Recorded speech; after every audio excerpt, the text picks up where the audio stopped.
Hello chess friends, and welcome to Azad of Chess channel, and welcome to the round 2 of the Vugar Gashimov memorial in 2019 Shemkir, Azerbaijan. So this memorial tournaments, I think they're really the best of the best through the whole year. I think the memorial tournaments are the most fun to see because most of the players try to play attractive chess, and today we had even 3 wins. So we had a win by Magnus Carlsen and also by Sergei Karyakin, and in this game we had a win by Ding Liren against Grischuk, and you'll see that Ding Liren, well, he's something else, and I think, for my opinion, Ding Liren would take this tournament home. He's my top favorite, even in front. I think he will be even in front of Magnus Carlsen. But let's see. It's still an early stage of the tournament. Still many rounds are to play. So what to say about Vugar Gashimov? He was really one of the top grandmasters from Azerbaijan. He was born in Baku. Baku is a really great city. Garry Kasparov was born in Baku, so there are something about the cities like Riga, where Mikhail Tal was born, Baku for instance, and when I maybe go some traveling, I'll visit these towns for sure, because I'm really interested in the chess history about these towns, because these towns have something special. I think they're really some chess towns, and Vugar Gashimov has left us too early, I think in 2014, because of a brain tumor, and I'm really sad. He was at his best. He was rated 2761. He was the 5th or 6th player of the world. I don't know, but you see, he could have been maybe a 2800 potential, and he left us too early. So let's see now Ding Liren's brilliancy today against ALexander Grischuk. Ding Liren really one of my top favorites in the near future to be the World Championship challenger against Magnus Carlsen.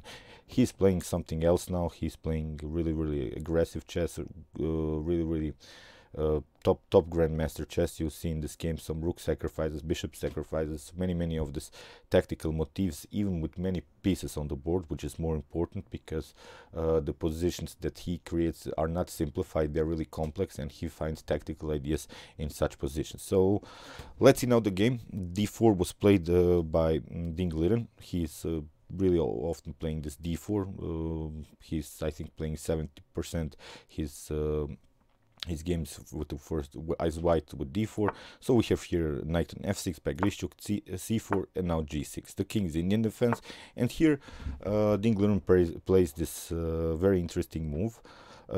You can transpose here immediately into the so-called neo-Grunfeld with d5, but here c5 was played, sort of a Benoni style setup against this same-ish variation. Here d5 and now d6. Now e4, and this is still common theory. Bishop on g7 is of course the preparation, but here ALexander Grischuk immediately challenges white center, and there is this idea about this e6 move immediately, because in some occasions I've seen Vishwanathan Anand was playing that quite often, to play this knight from g2 e2 and then knight on f3, then play a4 and then knight on a3, creating really a nice blocking system on the queen side, because after bishop on g7, here black's goal is maybe to create sort of a pawn breakthrough with some Benko gambit style ideas, or maybe with some Benoni style ideas. So that's why I've seen it many times, this knight from g2 e2 and then knight on c3 idea to create, as I said, really a nice blocking system. But here e6 immediately challenges white center, so that's why knight on c3. Here we have e takes d5 and now c takes d5. Now of course this idea doesn't work. Still we have possibilities to play the move a4, creating sort of a blockade. The bishop is also supporting this very important b5.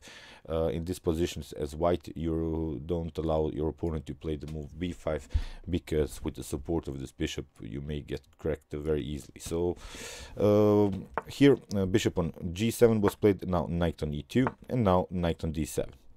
Knight on g3, still common theory, and the best way here to challenge this knight, whenever you see this knight on the g file, you can always play such ideas like Grischuk here played here with a5, h5, pardon me, in order to challenge this knight with maybe moves as h4. Still, this pawn wouldn't be maybe a weakness in long terms, because it's hard to attack for white here, this pawn on h4. And in order to get his king castle, white needs still at least 2 more moves with this potential h4. Black is stopping that idea a little bit further with here bishop on e2, and now knight on h7 again with the preparation. You see, if white castles now to play the move h4, so the knight is forced maybe to go to a weird place on h1. And it's also common theory. Sometimes I've seen this knight on h1 idea, then after that knight on f2, supporting even more this very important e4 central pawn structure. So here, if you try instead of bishop on e2, h4 immediately, here knight on f1 can be played, here maybe a6, then again a4. So this is here black can even try maybe to immediately push a3 in order to really create some weaknesses on the king side. But here Grischuk plays this very calm line with knight on h7, knight on f1 was played, here queen on h4, g3, forcing again white to weaken the pawn structure a little bit, here queen on e7, and now knight on e3. So okay, Ding Liren has a good development here. Still he has possibilities to castle, maybe ideas bishop on d2, queen on c2, and really finish the development here. So castling played by Grischuk, here a4, immediately stopping this a6 b5 ideas by black, knight on e5, and now castle played by Ding Liren. So bishop on h3, and this is also a very aggressive line played by Grischuk. Of course, Ding Liren played rook on e1, but the problem from white's perspective is that he cannot play this very important g4 move. He cannot trap the bishop because the knight and the bishop are really supporting it, and if you play g4, well, this could be really weakening your dark squares, because in some occasions the threat is of course bishop on d4 after some tactical ideas even by black. So many tactical possibilities are here immediately, because you can play something like knight on g5 attacking immediately f3. So I've seen really some dynamic games played in the same-ish variations against the King's Indian for black and for white. It's still also positional, but also it could transpose into sort of a tactical line that we'll see here played by Ding Liren. So here rook on e8, and this is now very nice setup by ALexander Grischuk. He has transformed all of his pieces here on the king side. He doesn't care anymore for this a6 b5 pawn breakthrough, because white has occupied this b5 with too many pieces. So now maybe Grischuk is searching for some f5 ideas, because he has created a very nice position of his pieces. All of the pieces are on active squares. Still this knight has to be improved, maybe through g4, but here Grischuk shows his cards, and he announces that he's gonna maybe go for this very annoying f5 move. So bishop on d2, Ding Liren plays simply calmly here a6, and now rook on a3.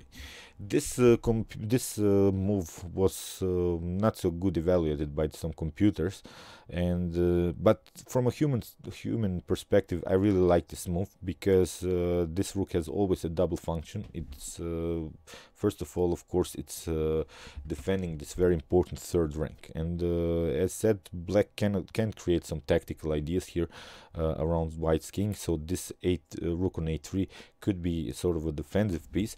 But of course, we can also play the rook through b3 and really attack this weak b7 pawn. So this double function by the rook is also common rook lift played against this so-called Benoni style setups by black, and I've seen it also often, and I played it sometimes in my own games while playing against this King's Indian, this Benoni setup by black. So queen on c7, and here maybe Grischuk should have gone maybe immediately for this move f5, because he has moved his pieces to best squares, and now it's time for a pawn breakthrough, because Ding Liren's pieces are a little bit loose with this rook on a3. Here he could have gone maybe with f5, maybe preparations to play f4. Here white would be forced to take, and here after g takes f5, maybe knight on g2 can be idea, but now queen on d7, and now after knight on knight on f4, knight on g5 would be the idea. And of course you're not taking this bishop because this knight gets a very nice activity on h3, and this could be deadly because with the support, again I'm pointing you out, in these types of setups the main idea for black is to do this bishop on d4 outpost. So here queen on c7 was played by Grischuk, and I think it's a little bit too passive here. If you want to remove the queen from the e-file, where of course this rook has sort of a discovered attack, you could have at least move it here to d7, because it again supports at least this f5 idea. It supports some g4 ideas by white. I think here Grischuk could have turned the game a little bit into his favors, because he played the opening very correctly. Here this rook on a3, although as I said it was considered by the computers not as such a good move, so here f5 or this queen on d7 would be perfectly fine. So here queen on c7, as said, was played by Grischuk, and now f4, knight on d7, and now you see the problems here. Here Ding Liren finds a very strong idea. He plays bishop takes on h5.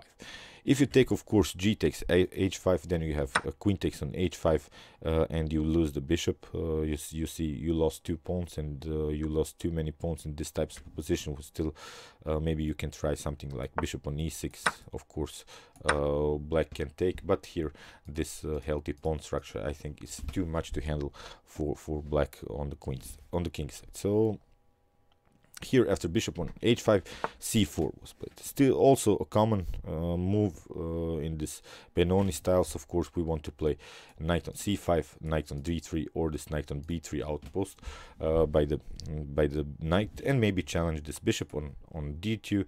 And if we get rid of this bishop would be really deadly on this diagonal. So here bishop on f3 played by Ding Liren, knight on c5, and now queen on c2, and now knight on b3. Now comes this idea.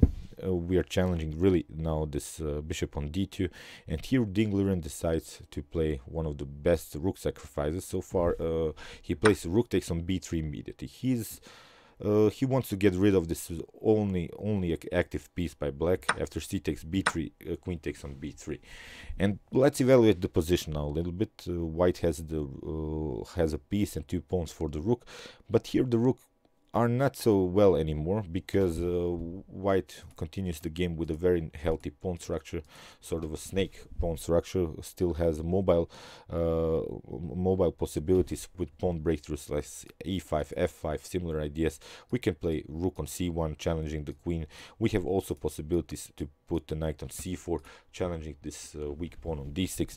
So really a flexible game from now on, because with the 4 pieces I don't see now this open files that the rooks can create here. And here I think it's a perfectly nice rook sacrifice for the knight on b3. So king on h8, getting out of this diagonal after potential pawn breakthroughs. Of course this could be deadly. So here knight on d1 was played, and now f5. Finally this pawn breakthrough by ALexander Grischuk. I think it's a little bit too late. He should have played it maybe in an early stage of the game where he had the better activity with his pieces. Knight on f2 was played, f takes e4, bishop takes on e4, and now bishop on f5, challenging this bishop, because now the bishop is really weak. We want to get rid of this weak Lyxor bishop. This is now our main piece here, but it still can be challenged with bishop on c3. This is maybe some sort of a positional idea here by Ding Liren to get rid of this dark square bishop, which is the main protector of the king. And here if we trade off the bishops on g7, well, black could have really have problems on dark squares around the king. So here rook on c1, sort of an in-between forced move. Queen on d7 was played, and now bishop on f3. And again I'm pointing out that here the rooks are not so active, because if you try something like rook on c8, we can always play rook on e1 or even rook on d1. You see, you cannot infiltrate with the rooks because we have very nice here centralized pieces. You cannot really create some damage on the second or third file. This activity of these pieces is a huge one. So here after bishop on f3, knight on f6 was played. Of course, now Grischuk is trying to improve the position of his knight. Here, rook on c4, very nice rook lift, which prevents again this potential knight on e4 outpost. So here queen on e7 was played, and now knight takes on f5, g takes f5. Again, you see these bishops are covering all of the squares, the e3, e2, and e1, which could be, of course, the main target here for black. Black would love to infiltrate somehow into in the position through the squares, maybe trade off some pieces, trade off the queens of the board, and go into a very favorable endgame with this rook for the bishop. But here, king on g2, played by Ding Liren, very nice, improving the position. Now there are not any more pieces on the first rank. This is a really nice positional play from this point on by Ding Liren. He has still a very nice activity with his pieces, and here the improvement of the king is a perfect move. So rook on c8 challenging the rook, here rook on b4, and here rook on c7 protecting this b7 pawn. So a5, this game is getting some space here for white, also with the possibility to fix this rook on this very nice b6 square, with the support of the bishop playing on this d6 weakness. So knight on d7, and it's not good if you take rook takes on b7, then you get rook takes b, queen takes, and then rook on b8. And of course you can take this a6 pawn, but now rook on b2, and now you allowed black to infiltrate with your rook. So this was our main idea not to do. So of course Ding Liren didn't take, but you see he'll take this pawn after a couple of moves. Here bishop on d1 was played, queen on f7, and now Ding Liren took. He probably thought that he has now better activity with his bishop on d1. Here again the same move order, queen takes on b7, and now rook on b8. We have queen on c6, very important. You don't want to lose, of course, this pawn on d5. So of course rook takes on b2, and now queen on c2, bishop on c2. And here Grischuk missed maybe sort of a move which would really equalize the position. Here Grischuk should have played maybe knight on f6 with the preparation maybe to put the knight on g4 or on e4. And as said, you want to get rid of this very annoying bishops, maybe to trade off some knights here, because this knights and bishops are really standing all on the second rank, and we want to clear really the situation to the king here for the rook. So here maybe a better move, and it would be sort of an equalization. But here Grischuk plays bishop on d4, and here Ding Liren plays knight on d3, challenging the rook. Here rook on queen on e7, and you cannot take here this rook on b2 because you get checkmated. Here queen on e2, then we have king on h3, queen on f1, king on h4. Here bishop on f6 with the check. You're forced to go here on h5, then you get queen on h3, and here a very nice checkmate. So tricky move here by Grischuk. He leaves the rook hanging like this, but of course Ding Liren saw it, and he played king on f1. Very nice positional move again. He's not allowing the queen to infiltrate here on the e file. Very nice move. You have to be careful. If the queen comes somehow into the game, you might lose a completely winning game here. So here rook on b8, and now knight on e1.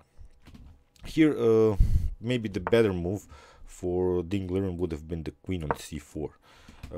Immediately attacking this bishop, I think it's better, because here you see after knight on e1, black plays knight on c5, and now the position from black's perspective is again fixed.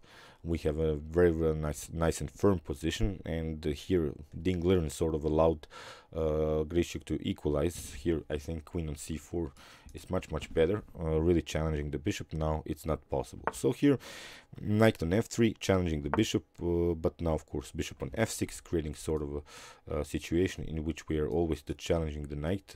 We are not allowing white to infiltrate in the position through this maybe e5 or g5 square.